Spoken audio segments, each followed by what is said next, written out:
Hi, assalamu alaikum. Welcome back to my channel. Today I'm going to show how to make pocket shawarma.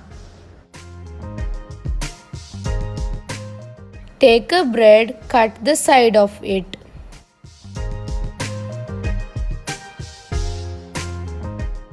Take 2 eggs, add a pinch of salt and mix it. Take 2 bread together and dip it in the egg.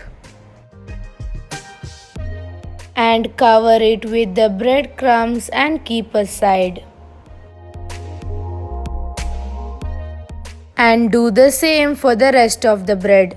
Take a fry pan, add some oil on it and fry the bread in medium flame.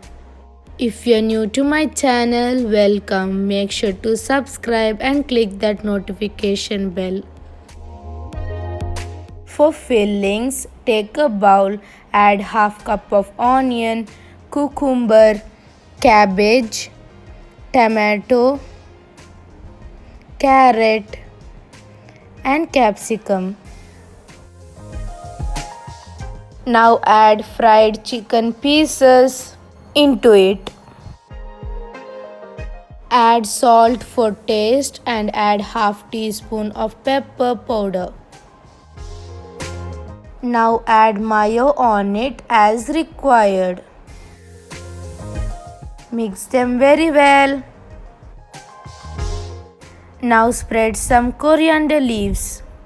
Take the fried bread, cut it into 2 and add fillings into it. Now your yummy pocket shawarma is ready. Make sure you like this video. Thank you for watching. Have a nice day. Bye.